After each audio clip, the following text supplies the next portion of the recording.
ភ្លៀងធំស្រូវទុំលិចលងក្នុងស្រា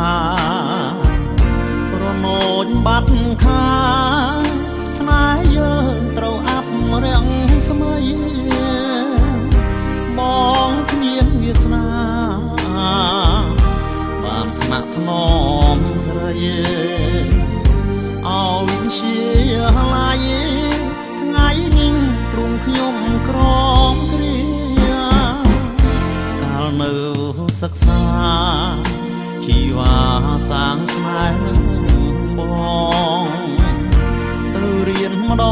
ងកងបងតែយកពុំមា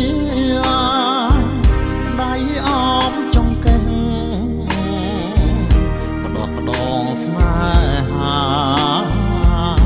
ពួកដៃសន្យារៀបការក្រោយពេលប្រជួងកម្មកំណាំតាមមកបង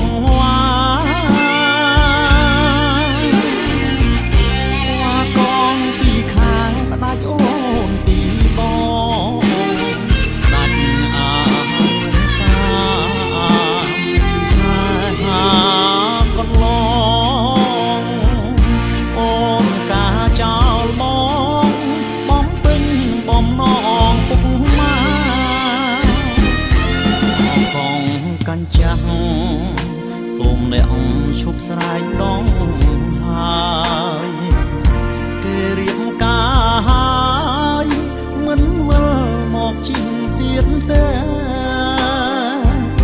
តុកធ្លាប់មានអូនអង្គុយនៅក្បែរថ្ងៃនេះព្រួលប្រាព្រាត់ស្នេហ៍នាពេលវាកង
បំណងពុកម៉ា